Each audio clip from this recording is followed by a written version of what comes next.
Hallo zusammen, hier der Remo live aus dem Epitheton-Erker. Und jetzt ist es eben so, Kriegeti hat gefragt, was echt das Spezielle an dieser Odyssee sei. Darum hier mal Fakt Nummer 18. Wenn du schon mal in so eine Homer-Übersetzung reingeschaut hast, ist dir sicher aufgefallen, wie viele schmückende Adjektive, viele Figuren, Orte oder Gegenstände bekommen, die regelmässig gebraucht werden, auch wenn es in dieser Situation aktuell gar nicht so passend ist. So ist zum Beispiel der Achilles immer mal wieder Rexenor, Männer durchbrechend, und Podas Okhys, schnellfüssig. Und das wird auch gesagt, wenn er gar nicht am Schlägeln und Säckeln, sondern im Stehen oder Hocken am Gesprächeln ist. Manchmal sind so Adjektive, wo man das Gefühl hat, das haben wir jetzt so zwar noch nie überlegt, aber stimmt natürlich schon. Speere sind zum Beispiel meistens Dolichoskios, langschattig, weil sie eben halt einen langen, dünnen Schatten werfen. Wie könnten sie auch nicht? Und Leute sind häufig auch Mophagos, also rohfressend.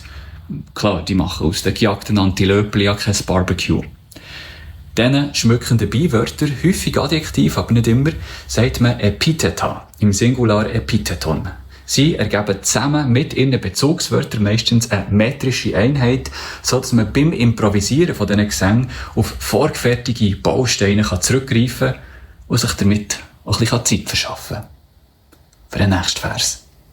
Acht mal drauf, wenn du das Buch das nächste Mal auftust. So wird der Odysseus beim Homer insgesamt 10 Mal mit dem tupfgenau gleichen Vers angeredet. Göttlicher Laertes Sohn, trickreicher Odysseus.